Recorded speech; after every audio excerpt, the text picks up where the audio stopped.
থানায় যেটা গেছে অনুমান 2:30 থেকে 2:45 ভিতরে 2:45 আমাদের নাইট অফিসার ছিল এসআই দেবপ্রসাদ চক্রবর্তী এবং সঙ্গে পুলিশ এবং আমাদের টিএসআর টিম।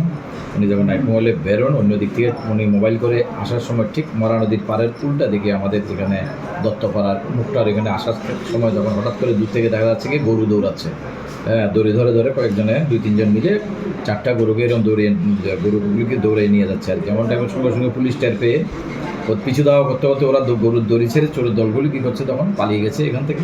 4টা বড় গরু আমরা মানে আমাদের নাইট অফিসার রিকভারি করতে সক্ষম হয়েছে।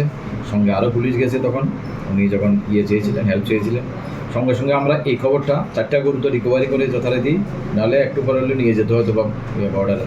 সঙ্গে সেই খবরটা বিএসএফকেও জানাই, বিএসএফ সঙ্গে সঙ্গে ওদের টিম 104 ব্যাটালিয়ান ওরাও তাদের টিমকে আরও মানে বেশি অ্যাক্টিভেট করে দেখা গেছে তখন তারাও একটা গরু নদীর পাড় থেকে উদ্ধার করতে পেরেছে। প্রথম যে 4টা গরু একই ভদ্রলোক যিনি গরুর উপরে ওনার বিশেষ করে ওনার চলো উনি হচ্ছে সঞ্জয় গো, বাড়ি হচ্ছে মোরা নদীর পাড়। ওনার 4টা গরু রিকভারি হয়েছে। চন্দন ঘোষের একটা গরু ওই গরুটাও রিকভারি হয়ে গেছে আর কি। ধন্যবাদ।